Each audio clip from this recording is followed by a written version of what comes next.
আজ একটা গিজার দেখতে এসেছিলাম, সেটা প্রবলেম দিয়েছিল কাস্টমার যে সার্ভিসিং করতে হবে, অনেক দিন হয়েছে সার্ভিসিং করা হয়নি। তো সার্ভিসিং করার পরে দেখি অটো কাট হচ্ছিল না। তো অটো কাট না হওয়ার কারণে থার্মোস্ট্যাটটা খারাপ ছিল। থার্মোস্ট্যাট খারাপ হলে যেরকম সমস্যা হয় যে অতিরিক্ত জল গরম হবে, তার ফলে কী হবে, ওয়্যারিং পড়ে যাওয়ার সম্ভাবনা বেশি থাকে।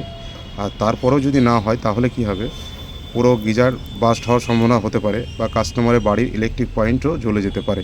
তো সেই কারণে থার্মোস্ট্যাট চেঞ্জ করে দেওয়া অবশ্যই জরুরি। কোনো রকম একটু প্রবলেম দেখা গেলেও থার্মোস্ট্যাট চেঞ্জ করা দরকার। এখানে থার্মোস্ট্যাট সেটিং হয়ে গেল, তারপর আমরা ওয়্যারিংটা সেটিং করে নিলাম, পুরো কানেকশানটা নতুন করে আবার করলাম তার পুরো চেঞ্জ করার পর।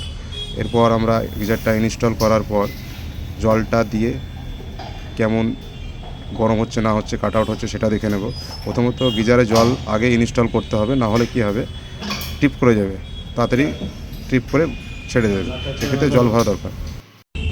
গিজারে আমাদের এখানে ইনস্টল হয়ে গেছে, জল এর মধ্যে ইনস্টল হয়ে গেছে। এখন লাইনটা দিলেই হবে। তো লাইনটা দেওয়া হোক।